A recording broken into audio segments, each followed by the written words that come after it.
नमस्कार, आप देख रहे हैं आवाज। मैं हूं वीना सिंह। कोरोना संकट के बीच देश भर में ऑक्सीजन सप्लाई को लेकर हाहाकार मचा हुआ है। ऑक्सीजन की कमी की वजह से कई मरीजों की मौत हो गई। इसी बीच केंद्र सरकार ने पीएम केयर्स फंड से सरकारी अस्पतालों में ऑक्सीजन प्लांट के लिए धन आवंटन को सैद्धांतिक मंजूरी दी है, लेकिन सरगुजा एवं बलरामपुर जिले में प्लांट लगाने को लेकर मंजूरी नहीं मिली है, जबकि सरगुजा केंद्रीय राज्य मंत्री रेणुका सिंह का संसदीय क्षेत्र है। कोरोना संक्रमण के बीच ऑक्सीजन सप्लाई का मुद्दा देश भर में गरमाया हुआ है। अस्पतालों में ऑक्सीजन की कमी सुर्खियां बनी हुई है, जबकि ऑक्सीजन की कमी से कई कोरोना संक्रमित मरीजों की मौत हो चुकी है। इस आपदा से निपटने के लिए तमाम प्रयास किए जा रहे हैं। इधर ऑक्सीजन की कमी को लेकर मचे हाहाकार के बीच प्रधानमंत्री नरेंद्र मोदी के निर्देश के बाद पीएम केयर्स फंड से देश भर के सरकारी अस्पतालों में मेडिकल ऑक्सीजन प्लांट के लिए धन आवंटन को सैद्धांतिक मंजूरी दे दी गई है। वहीं अब जिला मुख्यालय पर चिन्हांकित सरकारी अस्पतालों में मेडिकल ऑक्सीजन प्लांट स्थापित किए जाने की तैयारी भी की जा रही है। छत्तीसगढ़ की बात करें तो 14 जिलों में पीएम केयर्स फंड से सरकारी अस्पतालों में ऑक्सीजन प्लांट की स्थापना की जाएगी। इनमें बस्तर, बीजापुर, बिलासपुर, दंतेवाड़ा, धमतरी, दुर्ग, जशपुर, कांकेर, कोरबा, कोरिया, महासमुंद, रायगढ़ और राजनांदगांव जिले शामिल हैं। लेकिन छत्तीसगढ़ के आदिवासी बहुल पिछड़ा क्षेत्र सरगुजा एवं बलरामपुर जिले के लोगों को पीएम केयर्स फंड से स्थापित होने वाले ऑक्सीजन प्लांट का लाभ नहीं मिलेगा, क्योंकि सरगुजा एवं बलरामपुर जिले के नाम केंद्र सरकार की सूची में शामिल नहीं है। सरगुजा एवं बलरामपुर जिले के सरकारी अस्पतालों को मेडिकल ऑक्सीजन प्लांट लगाने के लिए चिन्हांकित नहीं किया गया है। ऐसे में कोरोना आपदा के बीच लोगों में निराशा देखने को मिल रही है। इधर केंद्रीय राज्य मंत्री एवं सरगुजा सांसद रेणुका सिंह मीडिया में कई बार बयान दे चुकी हैं कि कोरोना आपदा से निपटने के लिए सूबे की सरकार उनसे सहयोग नहीं मांग रही है, लेकिन पीएम केयर्स फंड से सरकारी अस्पतालों में स्थापित होने वाला ऑक्सीजन प्लांट उनके क्षेत्राधिकार के अंतर्गत है। बावजूद इसके केंद्रीय राज्य मंत्री रेणुका सिंह सरगुजा एवं बलरामपुर जिले में मेडिकल ऑक्सीजन प्लांट की स्थापना के लिए प्रयास नहीं कर पा रही हैं। हालांकि राज्य सरकार की पहल पर अंबिकापुर मेडिकल कॉलेज अस्पताल में पूर्व में एक ऑक्सीजन प्लांट की स्थापना की गई है, जबकि अंबिकापुर मेडिकल कॉलेज अस्पताल में एक और नए ऑक्सीजन प्लांट की स्थापना के लिए राज्य सरकार ने मंजूरी दे दी है। वहीं बात करें रायपुर, बिलासपुर, दुर्ग जिले की, तो यहाँ कई औद्योगिक ऑक्सीजन प्लांट स्थापित हैं, जिस वजह से इन जिलों में ऑक्सीजन की बैकअप की समस्या न के बराबर है। बावजूद इसके इन 3 जिलों में केंद्र सरकार ने पीएम केयर्स फंड से सरकारी अस्पतालों में ऑक्सीजन प्लांट लगाने की मंजूरी दी है। वहीं बलरामपुर एवं सरगुजा जिले में औद्योगिक ऑक्सीजन प्लांट की सुविधा नहीं है। ऐसे में ऑक्सीजन के बैकअप का संकट भी बना हुआ है। बावजूद इसके बलरामपुर एवं सरगुजा जिले में पीएम केयर्स फंड के तहत ऑक्सीजन प्लांट स्थापित करने की मंजूरी नहीं मिली है। ऑक्सीजन प्लांट का जो निर्णय केंद्र सरकार ने लिया है, यदि ये निर्णय 1 साल पहले ले लिया गया होता, जब कोरोना का पहला दौर चला था, तो आज भारत की स्थिति ही नहीं बनती। केंद्र सरकार की अदूरदर्शिता के कारण, केंद्र सरकार की लापरवाही के कारण, केंद्र सरकार में चेतना न होने के कारण ये आज कोरोना की ये जो दूसरा दौर सेकंड स्टैंड आया है, उसका परिणाम है। और ये और दुखद स्थिति है कि केंद्र सरकार में हमारे क्षेत्र से, सरगुजा अंचल क्षेत्र से, पूर्व विभाजित सरगुजा, अभी जो सरगुजा है, उस सब में जो स्थिति बनी है, उसके जो सांसद महोदया हैं, उन्होंने क्या किया। कितना दुख का विषय है कि 14 ऑक्सीजन प्लांट केंद्र सरकार छत्तीसगढ़ को दे रही है, उसमें हमारे जो राज्य मंत्री है क्षेत्र का, जो सांसद है क्षेत्र का, उसके क्षेत्र का एक भी जिला नहीं है। न सरगुजा है, न बलरामपुर है, न सूरजपुर है। तो सांसद कर क्या रहा है हमारे क्षेत्र का। एक तरफ सांसद का ये बयान आया कि यदि किसी को कोई दिक्कत हो तो उनसे संपर्क करे, तो संपर्क में दिक्कतों के समाधान तो दूर, जो केंद्र सरकार का निर्णय हो रहा है उसमें हमारे सांसद ने या तो भागीदारी नहीं ली या इनकी भागीदारी को स्वीकार नहीं किया गया। 2 में से कोई एक बात है, क्योंकि इतना बड़ा सरगुजा संसदीय क्षेत्र में एक भी ऑक्सीजन प्लांट न मिलना, राज्य सरकार ने, यहाँ के स्वास्थ्य मंत्री ने, टी.एस. सिंहदेव जी ने अपने एफर्ट से यहाँ जो कुछ किया उससे थोड़ी स्थिति ठीक है, लेकिन सांसद महोदय के द्वारा अपने क्षेत्र में ऑक्सीजन प्लांट ना ले पाना ये बहुत दुखद विषय है और आश्चर्य का विषय है। एक और बात, जो भारतीय जनता पार्टी के लोग कह रहे हैं कि ये ऑक्सीजन प्लांट का प्रस्ताव राज्य सरकार ने भेजा था, ये एकदम गलत और असत्य बातें हैं। ये सारी प्लानिंग केंद्र सरकार की है, केंद्र सरकार ने स्थान निर्धारित किए हैं। और हमारा तो ये मानना है कि हर जिले को केंद्र सरकार को एक एक ऑक्सीजन प्लांट के लिए निर्णय करना चाहिए और उसमें यह कहना चाहिए कि जो जिले में ऑक्सीजन होगी वो जिले के अस्पतालों में जाएगी, जिले के अस्पतालों से आपूर्ति ज़्यादा होगी तब स्थिति बनेगी। ये प्लानिंग इस तरह केंद्र सरकार की होना चाहिए ताकि हर जिले के अस्पताल को ऑक्सीजन, इस पर ट्रांसपोर्ट भी बचेगा, ऑक्सीजन की सुगमता भी बचेगी और क्षेत्रीयता लोकल होने के नाते लोग आपूर्ति में अपना योगदान देंगे और कमी हो ही ना पाएगी ऑक्सीजन की। देखिए, जो देश भर में जो ऑक्सीजन की कमी हो रही थी उसको ध्यान में रखते हुए प्रधानमंत्री जी ने त्वरित एक्शन लेते हुए जहां विदेशों से ऑक्सीजन के टैंकर्स हवाई जहाज़ के माध्यम से मंगवाए और जहां पर उन्होंने सेना के विमान को पूरे देश में ऑक्सीजन के कंटेनर्स को ट्रांसपोर्ट करने के लिए लगाया, तो निश्चित रूप से उनके संवेदनशीलता के कारण आज ऑक्सीजन की आपूर्ति पूरे देश भर में लगातार हो रही है। अभी जो पीएम केयर फंड में जो देश भर के लोगों ने राशि जमा की थी उसके माध्यम से देश भर में लगभग 500 से ज़्यादा ऑक्सीजन प्लांट्स की स्वीकृति हुई है, जिसमें छत्तीसगढ़ को 14 प्लांट दिए गए हैं। जहाँ तक प्रश्न सरगुजा को प्लांट स्वीकृति का नहीं है, तो मुझे लगता है कि हर राज्य ने अपने अपने प्रदेश का जो प्रस्ताव दिया था कि कहाँ उनकी सर्वाधिक रिक्वायरमेंट है, उस आधार पर ये स्वीकृति प्रधानमंत्री कार्यालय से दी गई है। और मेरे ख्याल से सरगुजा के लिए सरकार की प्राथमिकता नहीं होगी, इसलिए शायद उन्होंने यहाँ पर प्रस्ताव नहीं किया। सोमवार को सूर्य का एक अनोखा नजारा देखने को मिला। सूर्य के चारों तरफ इंद्रधनुष का गोल घेरा बना हुआ था। सूर्य के आसपास गोल चक्र देखकर लोग तरह तरह की चर्चाएं करने लगे। कुछ लोग तो इसे वैश्विक महामारी कोरोना से जोड़कर तरह तरह की अटकलें लगाने लगे। ऐसे में मौसम विज्ञान और ज्योतिष शास्त्र से जुड़े लोगों का क्या मानना है, खुद सुनिए। सरगुजा जिले समेत आसपास के जिलों में आसमान से आज पहली पहर सूर्य के चारों ओर इंद्रधनुष जैसी आकृति दिखाई, जिसकी तस्वीर सोशल मीडिया में वायरल होते ही लोग अपने घर की छत और खिड़कियों से इस नजारे को देखने के साथ अपने अपने कैमरे में कैद करने लगे। लेकिन सूर्य के ऐसे दर्शन कर लोगों ने भले ही तरह तरह की बातें की हो, लेकिन मौसम वैज्ञानिक अक्षय मोहन भट्ट ने बताया कि सूर्य के चारों तरफ जो वलय बना हुआ है, कभी कभी ये घटना होती है, कभी कभी चंद्रमा के चारों तरफ भी बनती है। इसको सूर्यमंडल या सूर्य वलय या हेलो कहते हैं। इसके बनने का जो मुख्य कारण है ऊपरी बादल है, जो उच्च स्तरीय बादल है। उसमें जल के जो कण हैं वो ठोस रूप में रहते हैं और ठोस रूप में जब षटकोणीय 6 पिंड वाले फलक में बदल जाते हैं और उन पर जो सूर्य की किरणें पड़ती हैं, तो सूर्य की किरणों का अपवर्तन हो जाता है और ये अपवर्तन 22 से 46 डिग्री सेल्सियस के झुकाव के साथ होता है। ठीक वैसा ही होता है जैसा प्रिज्म से प्रकाश का जो अपवर्तन होने के बाद जो वलय बनता है, 7 रंग की पट्टी बनती है, वैसे ही ये घटना है। यहाँ जो वायुमंडल में जल के कण हैं, जो ठोस रूप में आ जाते हैं और वहाँ से सूर्य की किरणों का अपवर्तन होता है, जिससे सूर्य के चारों तरफ वलय बन जाता है। अभी सूर्य के चारों तरफ जो वलय बना हुआ है, ये कभी कभी ये घटना होती है, हमेशा नहीं होती है। कभी कभी ये घटना चंद्रमा के चारों तरफ भी बनती है। इसको सूर्य मंडल, सूर्य वलय या हलो कहते हैं।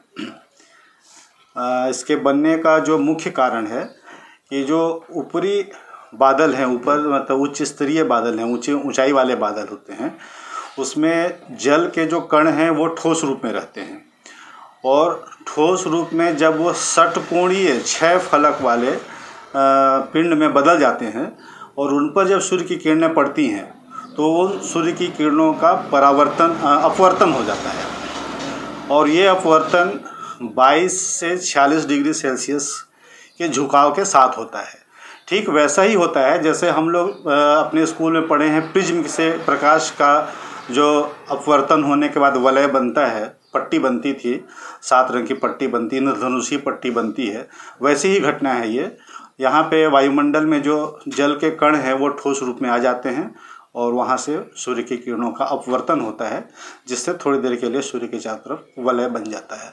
मौसम वैज्ञानिक ने सूर्य के चारों ओर दिखने वाले इंद्रधनुष का वर्णन वैज्ञानिक तरीके से किया, लेकिन ज्योतिष शास्त्रियों के मुताबिक सौर मंडल में होने वाली कोई भी घटना का असर धरती पर पड़ता है और सूर्य के चारों ओर के रंगीन घेरे को ज्योतिष शास्त्री पंडित योगेश नारायण मिश्र ने ज्योतिष और कुछ विद्यावान पंडितों के लिखे शास्त्र के आधार पर किया और कहा कि सूर्य के चारों ओर बने वलय अगर कुछ समय के लिए या एक पहर के लिए बनता है तो इससे धरती में किसी महामारी फैलने का खतरा रहता है, लेकिन अगर ये वलय चारों तरफ से बंद हो, मतलब उसमें कोई छिद्र न हो, तो ऐसे में विश्व में मौजूद कोई बहुत बड़ी विपदा समाप्ति की ओर है। उन्होंने इसे कोरोना से जोड़कर भी बताया। सुबह से ही हमारे पास कई चित्र व्हाट्सएप पे आ रहे हैं और लोगों का फ़ोन भी आ रहा है।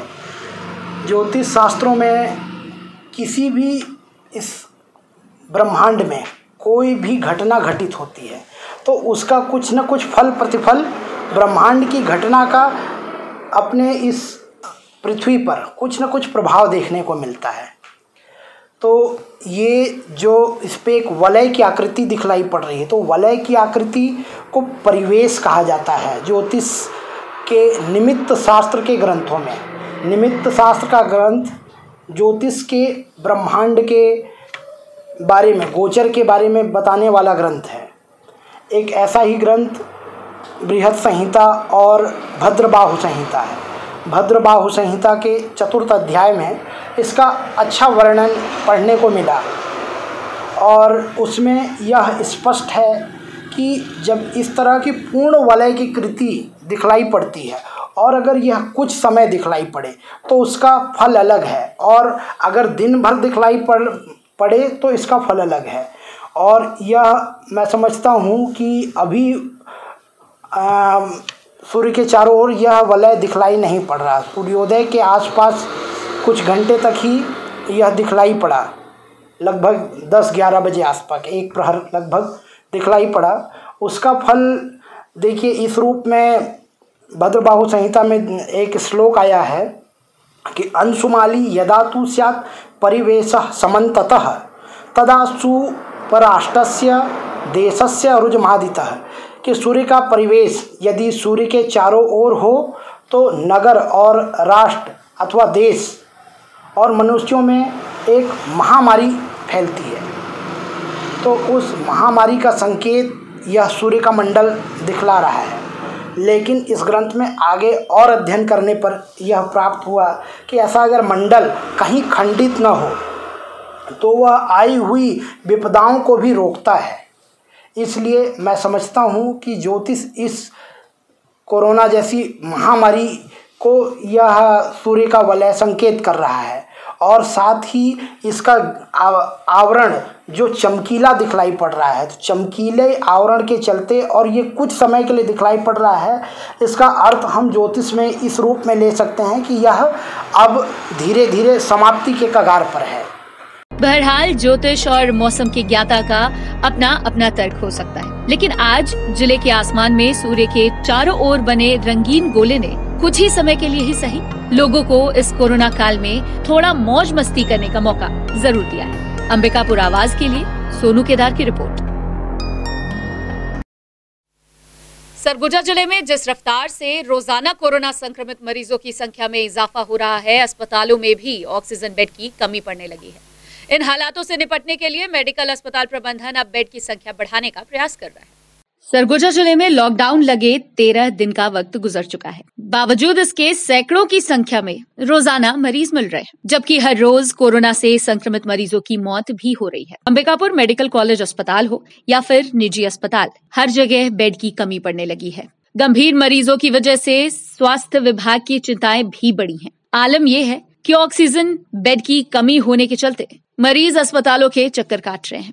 इन विपरीत परिस्थितियों से निपटने के लिए मेडिकल कॉलेज अस्पताल प्रबंधन तमाम प्रयास कर रहा है। अस्पताल प्रबंधक बेहतर इलाज व्यवस्था को लेकर सजग हैं। इधर रोजाना बढ़ते मरीजों की संख्या को देखते हुए ऑक्सीजन बेड बढ़ाने का प्रयास भी मेडिकल कॉलेज अस्पताल प्रबंधन द्वारा किया जा रहा है, ताकि मेडिकल कॉलेज अस्पताल में इलाज के लिए आने वाले मरीजों को बेहतर इलाज मिल सके। गौरतलब है कि कोरोना की पहली लहर के दौरान मेडिकल कॉलेज अस्पताल में कोविड मरीजों के लिए 100 बिस्तर की व्यवस्था की गई थी। इधर दूसरी लहर के प्रभाव को देखते हुए हाल ही में मेडिकल कॉलेज अस्पताल प्रबंधन ने 130 बिस्तर बढ़ा दिए हैं, जिसके बाद आईसीयू की संख्या बढ़कर 30 हो गई है। बावजूद इसके जिस तरह से गंभीर मरीजों की संख्या बढ़ रही है, 30 आईसीयू बेड की संख्या भी कम नजर आ रही है। वहीं अब अस्पताल प्रबंधन अतिरिक्त 56 बेड बढ़ाने की तैयारी कर रहा है। मेडिकल कॉलेज के अस्पताल अधीक्षक लखन सिंह ने बताया कि 56 बिस्तरों की और व्यवस्था की जा रही है। वहीं वर्तमान में मरीजों की सुविधा एवं उपचार के लिए 18 वेंटिलेटर एवं 30 आईसीयू के बिस्तर संचालित हो रहे हैं, जिन्हें भविष्य में और भी बढ़ाने की योजना बनाई जा रही है, ताकि मेडिकल कॉलेज अस्पताल में ज्यादा से ज्यादा कोविड मरीजों को बेहतर उपचार मिल सके। हमारे अभी जो आवश्यकता है, हमारे अभी 50 बेड 56 बेड हमने तैयार कर लिया है। 5 दिन में उसमें कुछ काम बच गए हैं, जो कुछ टॉयलेट वगैरह की टाइल्स वगैरह काफ़ी टूटे, पुरानी बिल्डिंग था, तो उसको ऑलमोस्ट हो गया है। 5 दिन का उन्होंने समय मांगा है, हम कॉन्ट्रैक्ट 5वें दिन में उन्होंने हैंडओवर का बोला है।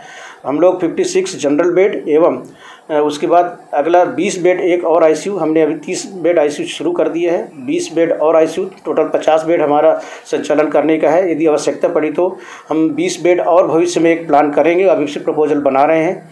तो जैसी ही आवश्यकता पड़ेगी, हम नहीं चाहते कि इस संक्रमण की वजह से उसकी वो हो, क्योंकि हम तो चाह रहे जितने जल्दी हम कंट्रोल हो जाए। पूरे हर प्रशासन हर स्तर पर लगा हुआ है, हमें उम्मीद है कि बहुत जल्दी हम इससे बाहर आ पाएंगे। तो फिर भी हम अपने तरफ से, प्रशासन की तरफ से और सभी के सहयोग से अभी 30 बेड आईसीयू संचालित कर पा रहे हैं। 56 जनरल बेड हम और बना रहे हैं, जिसमें 6 बेड पूर्णतः पीडियाट्रिक के लिए रहेगा और 50 बेड हमारे सामान्य पेशेंट जो एडल्ट के लिए रहेंगे। खबरों का सिलसिला जारी रहेगा। लौटते एक छोटे से ब्रेक के बाद।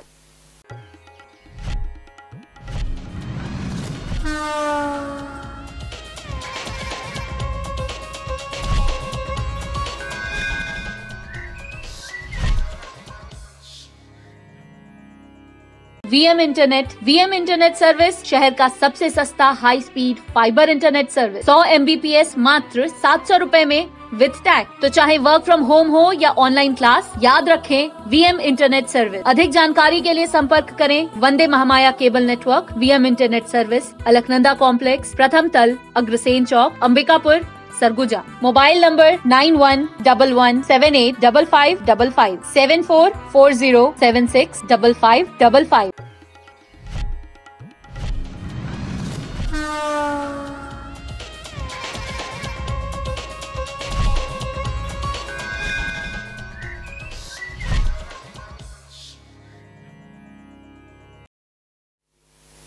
ब्रेक के बाद आपका स्वागत है। अंबिकापुर शहर के एक युवक को कोविड मरीजों के इलाज के लिए असरदार साबित होने वाले इंजेक्शन रेमडेसिविर की कालाबाजारी करना महंगा पड़ गया। कालाबाजारी करने के आरोप में कोतवाली पुलिस ने शुभम गुप्ता नाम के युवक के खिलाफ FIR दर्ज कर लिया है। कोरोना संक्रमित के इलाज में प्रयुक्त होने वाले इंजेक्शन रेमडेसिविर की कालाबाजारी अंबिकापुर में भी शुरू हो गई है। कुछ लोगों द्वारा अधिक कीमत पर रेमडेसिविर की बिक्री कर अवैध कमाई की जा रही है। इसी कड़ी में रेमडेसिविर को ऊंचे दाम पर बेचने वालों के खिलाफ जिला प्रशासन के निर्देश पर पुलिस थाने में भारतीय दंड संहिता 1860 की धारा 420, 34 तथा आपदा प्रबंधन अधिनियम 2005 की धारा 51 के तहत FIR दर्ज की गई है। दरअसल सरगुजा निगरानी दल और खाद्य एवं औषधि प्रशासन विभाग को शुभम गुप्ता नाम के एक युवक की मोबाइल के माध्यम से बातचीत की रिकॉर्डिंग प्राप्त हुई। इसमें कथित शुभम गुप्ता द्वारा कालाबाजारी कर 15,000 रुपए में रेमडेसिविर की प्रति इंजेक्शन देने की बात कही गई। इस रिकॉर्डिंग के आधार पर खाद्य एवं औषधि प्रशासन द्वारा अंबिकापुर थाना प्रभारी को FIR दर्ज करने कहा गया। इस पर अंबिकापुर थाने में 25 अप्रैल को FIR दर्ज कर ली गई। दरअसल कलेक्टर संजीव कुमार झा के निर्देशानुसार जिले में रेमडेसिविर इंजेक्शन की कालाबाजारी रोकने के लिए निगरानी समिति गठित की गई है। इनकी निगरानी में ही केवल जरूरतमंद मरीजों के लिए ही संबंधित संस्था को इंजेक्शन जारी किया जाता है। बावजूद इसके आरोपी द्वारा रेमडेसिविर इंजेक्शन की कालाबाजारी की जा रही थी। अपने को एक शिकायत मिली थी कि रेमडेसिविर इंजेक्शन को अधिक दाम पर विक्रय किया जा रहा है। तो जिसके लिए कोतवाली थाने में FIR दर्ज कराया गया है और इसमें थाना प्रभारी आगे जांच करके आगे कार्रवाई करेंगे। देखिए, यहाँ ज़िले में तो पूरी तरह से चाक चौबंद व्यवस्था है।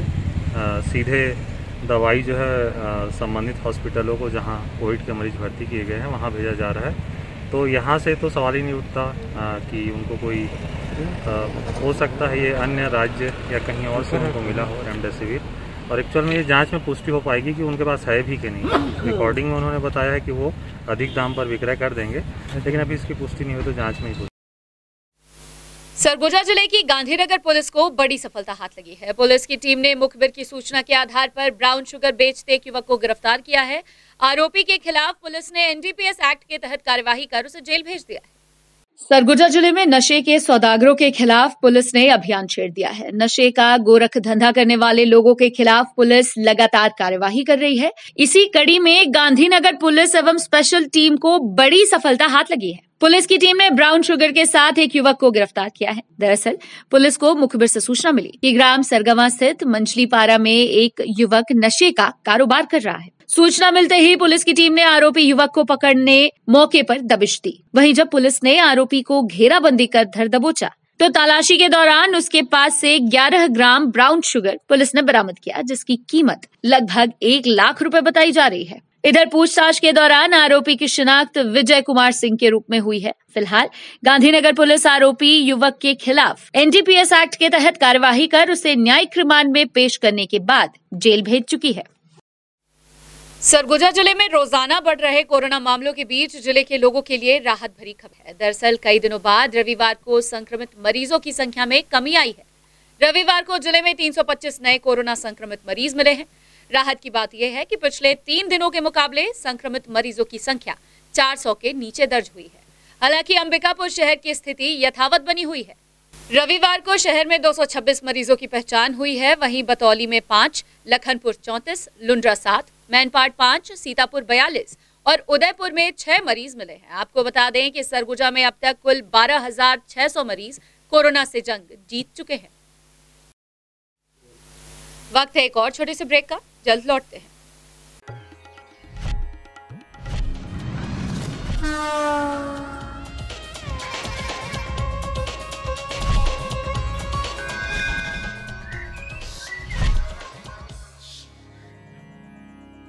VM इंटरनेट सर्विस शहर का सबसे सस्ता high speed fibre internet service 100 Mbps मात्र 700 रुपए में विद टैग। तो चाहे वर्क फ्रॉम होम हो या ऑनलाइन क्लास, याद रखें VM इंटरनेट सर्विस। अधिक जानकारी के लिए संपर्क करें Vande Mahamaya cable network. VM internet service, Alaknanda complex, प्रथम तल, अग्रसेन चौक, Ambikapur, Surguja. Mobile number 9111785555 7440765555।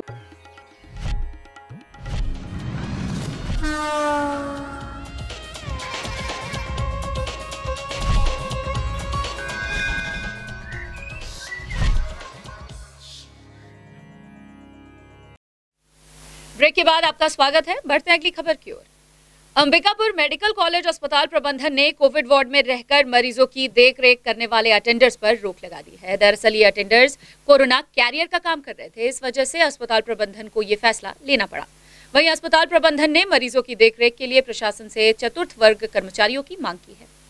Ambikapur medical college अस्पताल के कोविड वार्ड में भर्ती मरीजों के साथ रहने वाले अटेंडर्स कोरोना कैरियर के रूप में काम कर रहे हैं। यही कारण है कि मेडिकल कॉलेज अस्पताल प्रबंधन ने कोविड वार्ड में मरीजों के साथ रहने वाले अटेंडर्स पर रोक लगा दी है। लेकिन मेडिकल कॉलेज अस्पताल प्रबंधन के सामने ये बड़ी समस्या खड़ी हो रही है कि जो संक्रमित मरीज अपना ख्याल खुद नहीं रख पा रहे, उनकी देखरेख आखिर कैसे होगी। ऐसे में मेडिकल कॉलेज अस्पताल प्रबंधन ने जिला प्रशासन से चतुर्थ वर्ग कर्मचारियों की मांग की है और जल्द ही इस व्यवस्था को दुरुस्त करने की बात कही जा रही है। दरअसल अंबिकापुर मेडिकल कॉलेज अस्पताल में कोविड वार्ड बनाया गया है, जहां कोरोना संक्रमित गंभीर मरीजों का देखभाल कर इलाज किया जा रहा है। वहीं इस व्यवस्था के बीच लगातार एक मामला सामने आ रहा था, जहां अस्पताल में भर्ती कोरोना संक्रमित मरीजों के साथ उनके परिजन भी कोविड वार्ड में रहकर देखभाल कर रहे थे, जबकि मरीजों के परिजन खुलेआम वार्ड से बाहर निकलकर घूम रहे थे, साथ ही साथ परिवार के संपर्क में भी थे।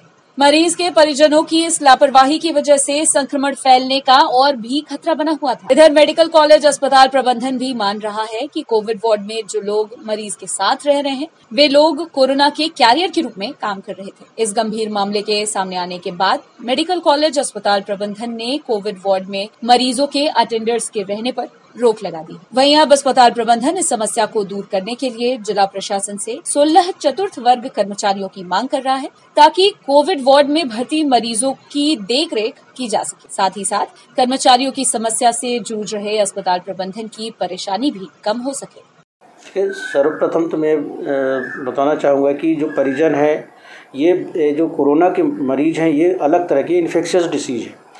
इन्फेक्शियस डिसीज़ कहते हैं एयरबॉर्न डिसीज़ होता है। आप यदि किसी भी मरीज़ जो कोरोना से संक्रमित है उसके पास जाओगे तो आपको भी होने की चांसेस होता है। किसी के परिवार के किसी सदस्य की यदि एक बार हो गया है तो हम नहीं चाहते या कोई भी मेडिकल टीम या जो उसके जानकार है वो नहीं चाहेगा कि परिवार के किसी अन्य सदस्य को हो। परिवार में यदि 5 सदस्य रहते हैं तो 5 में से सबकी अपनी अलग अलग इम्यूनिटी और अपनी एक जेनेटिक वो होता है। कई लोग बोलते हैं कि एक इसको हो गया तो बाकी को नहीं होगा, ये बिल्कुल ये भ्रम गलत है। किसी को हो गया परिवार में तो हम नहीं चाहते किसी और को भी हो। पहला उद्देश्य तो ये है कि हमको उसको स्प्रेड से बचाना है, क्योंकि जो भी व्यक्ति उसके साथ रहेगा, और प्रायः ये देखा जा रहा था कि जो व्यक्ति यहाँ अंदर आ रहे हैं वो बाहर भी जा रहे हैं, बाहर भी घूम रहे हैं और बाहर भी परिवार में जा रहे हैं, परिवार के अन्य सदस्य से भी मिल रहे हैं। वो बहुत ही आपत्तिजनक था, क्योंकि वो कितने लोगों को स्प्रेड कर दिया। हो सकता है उसको ना होगा लेकिन वो एक कैरियर बन गया। हो सकता है उसके बाद किसी और थर्ड पर्सन से मिला होगा, उसको हो गया होगा, या नहीं भी हुआ होगा, सभी कैरियर बन, लेकिन वो गलत है, अनुचित है। एक कंटेनमेंट जोन जिसको घोषित किया गया है, आज पूरा विश्व उससे जूझ रहा है, तो उसमें हम लोगों को एजुकेट होने की आवश्यकता है। किसी उसको यदि हो गया है तो हमको सावधानी बरतनी है, परिवार के किसी अन्य को नहीं होना। एक हमारा मेन उद्देश्य था। दूसरा, वहाँ पर परिजन के नहीं रहने से कुछ ऐसे मरीज हैं जिनको, चूँकि एक हमारा शासकीय अस्पताल है और यहाँ पर एक अपनी अधोसंरचनाएँ की थोड़ी बहुत जो क्लास 4 की जो कमी है हमारे उसमें हम लोग का है, जिसमें हर मरीज पे जो होना चाहिए उतना नहीं हो पाया, क्योंकि ऐसा कल्पना किया नहीं था। धीरे धीरे ये उस स्टेज पे आ रहा है कि हम उतना व्यवस्था वो कर पाएंगे। तो उसको देखते हुए कुछ मरीज़ ऐसे रहते हैं जिनको एक्चुअली में कंटिन्यूअस नीड्स होती है असिस्टेंट की, तो हम लोग उसको कुछ हद तक ऑफिशियली तो नहीं अलाउ कर सकते, लेकिन नहीं मानते परिजन, वहाँ रहते हैं, उनके साथ में रहते हैं, लेकिन हमारा एक वो रहता है कि उसको भी इन्फेक्टेड नहीं हो। तो ऐसे कोई परिजन रह भी जाते हैं तो हम उसको पहले टेस्ट कराते हैं, उसके बाद उनको सजेस्ट करते हैं कि आप आइसोलेशन में रहें, जब तक कि आपकी इवन आप निगेटिव है तो भी आप एटलीस्ट 10 दिन तक आप घर में आइसोलेशन में रहें। छत्तीसगढ़ के शिमला के नाम से मशहूर मैनपाट की सैर करने आम नागरिकों सहित हर कोई पहुंचता है। प्रशासनिक अधिकारी एवं राजनीतिक दल के नेता भी मैनपाट पहुंचकर वादियों का मजा लेते हैं, लेकिन यहाँ के रहने वाले लोग शुद्ध पेयजल के लिए तरस रहे हैं। बावजूद इसके इस ओर जिम्मेदारों का ध्यान आकर्षित नहीं हो रहा है। यहाँ के ग्रामीण ढोड़ी का दूषित पानी पीने को मजबूर हैं। सरगुजा जिले के मैनपाट क्षेत्र के कई इलाकों में गर्मी का मौसम आते ही पेयजल की समस्या गहराने लगती है। बावजूद इसके प्रशासन इस ओर ध्यान नहीं दे रहा है। ग्राम पंचायत अमगांव मझवारपारा के ग्रामीण कई वर्षों से पानी की समस्या से जूझ रहे हैं। 200 की आबादी वाले ग्राम पंचायत मझवारपारा के ग्रामीण रोजाना 2 किलोमीटर पैदल चलकर सालों से ढोड़ी का दूषित पानी पीकर अपनी प्यास बुझाते हैं। ग्रामीण कई बार शासन प्रशासन से गांव में शुद्ध पेयजल उपलब्ध कराने के लिए गुहार लगा चुके हैं। बावजूद इसके ग्रामीणों की समस्या को हर बार नजरअंदाज किया जाता है। यहाँ की महिलाएं बताती हैं कि बरसात और ठंड के मौसम में ढोड़ी के पानी से गुजारा चल जाता है, लेकिन जैसे ही गर्मी का मौसम आता है ढोड़ी का पानी भी सूखने लगता है, जिस वजह से महिलाओं को पानी के लिए घंटों इंतजार भीषण गर्मी में करना पड़ता है। पानी के लिए हमार जग बहुत दूरी से आथन, पानी मने नहीं मिलल, पानी हमारा ज़्यादा संख्या हो जाथन तो आटाए जाए।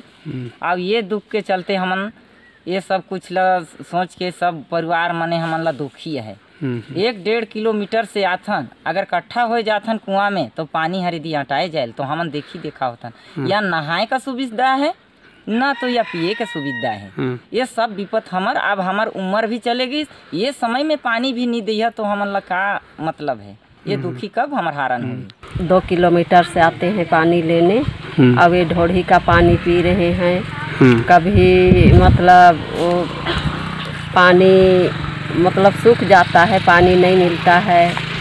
और पानी में भाई हम लोग ले जाते हैं और पानी में कहीं उल्टी दस्त होता है ना, और वहाँ से पानी लेके पीते हैं। वहीं ग्रामीणों की गंभीर समस्या का मामला जब सरगुजा कलेक्टर तक पहुंचा, तो उन्होंने मामले की जांच कर समस्या के निराकरण का आश्वासन दिया है। इसको हम लोग निश्चय, यदि बोर सफल नहीं है तो हम ये कोशिश करेंगे कि वहाँ प्रॉपर कुआं बन जाए, ग्रामीण क्षेत्र है तो मनरेगा से कुआं बन जाए, और यदि बोर सफल हो सकता है तो बोरिंग करवाएंगे। बहरहाल अब इस कोरोना संकट के बीच छत्तीसगढ़ के शिमला में रहने वाले ग्रामीणों को कलेक्टर के आश्वासन के बाद पानी की समस्या से निजात मिलती है या नहीं, यह देखने वाली बात होगी। अंबिकापुर से आवाज के लिए सोनू केदार की रिपोर्ट। बुलेटिन में फिलहाल सिर्फ इतना ही। शहर से जुड़ी खबरों के लिए देखते रहिए आवाज। इस न्यूज के स्पॉन्सर हैं वीएम इंटरनेट, अलकनंदा कॉम्प्लेक्स, प्रथम तल, अग्रसेन चौक, अंबिकापुर, सरगुजा, छत्तीसगढ़।